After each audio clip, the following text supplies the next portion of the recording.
Welcome to Kumari special channel. நேற்று வந்து புஷ்பாமா எப்படி ஆப்ப மாவை ப்ரிப்பேர் பண்ணுறது அப்படிங்கிறத நமக்கு சொல்லி தந்தாங்க. இன்றைக்கி அதனுடைய கண்டினியூஷன் வீடியோ தான் பார்க்க போகிறோம். நேற்று ஃப்ரிட்ஜில் வைக்காமல் ஓவர் நைட்டு வந்து அதை வெளியே வைக்க சொல்லியிருந்தாங்க. இப்போ எப்படி இருக்குது அப்படிங்கிறத வந்து அதனுடைய தொடர்ச்சியை புஷ்பாமா நமக்கு இப்போ சொல்ல போகிறாங்க. வணக்கம்மா. ஆப்ப மாவு எப்படி பொங்கிருக்குன்னு பார்க்கலாம். நல்லாவே பொங்கிருக்கு. இதை வந்து நம்ம அந்த இனிமே தான் அந்த உப்பெல்லாம் போடணும். உப்பு கொஞ்சம் போட்டிருக்கேன் தேவைக்கேற்ப. அப்புறம் அந்த பொங்குனது கொஞ்சம் குறைவாகி அந்த மெதுவு கொடுக்கறதுக்காக கொஞ்சம் சோடாப்பு போடுதேன்.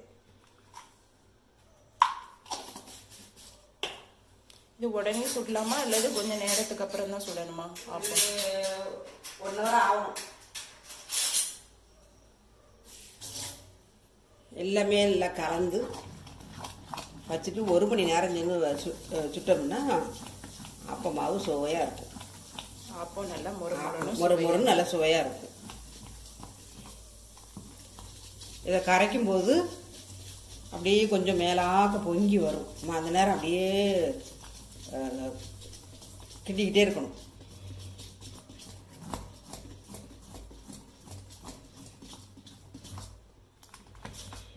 கிண்டியாச்சு. ஓப்பன்லேயே வைக்கலாமா? ஓப்பன்லேயே இருக்கட்டும். இனி 1 மணி நேரத்துக்கு சென்று வந்து ஆப்பம் எப்படி சுடுறதுன்னு நான் சொல்றேன். 1 மணி நேரம் கழிச்சு இந்த மாவை இப்போ எடுத்திருக்கேன். பார்க்கவே அழகா இருக்கு. இனி எப்போ எப்படி ஆப்பம் சுடுறதுங்கிறத காட்டுது. வைக்கிறேன். ஆப்ப சட்டியை வைக்க கொஞ்சம் சூடாகட்டும். சிம்மிலே வச்சு இது பண்ணணும். கரைஞ்சிடக்கூடாது. சட்டி சூடாயிட்டு லைட்டாக எண்ணெய் தடவிக்கிடுங்க. ஆப்பச்சட்டியில் மாவை நல்லா இது பண்ணிக்கிட்டு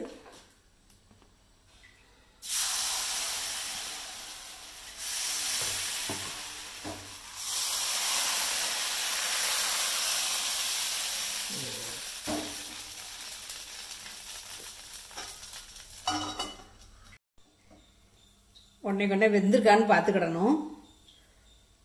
நல்லா ஒன்று போல் வந்துருச்சு. ஒரு சிலர் வந்து வெள்ளையாக இருக்கணும்னு நினைப்பாங்க. ஒருத்தர் கொஞ்சம் சிகப்பாக இருக்கட்டும், வந்து கொஞ்சம் கறிவாக இருக்கணும்னு நினைப்பாங்க.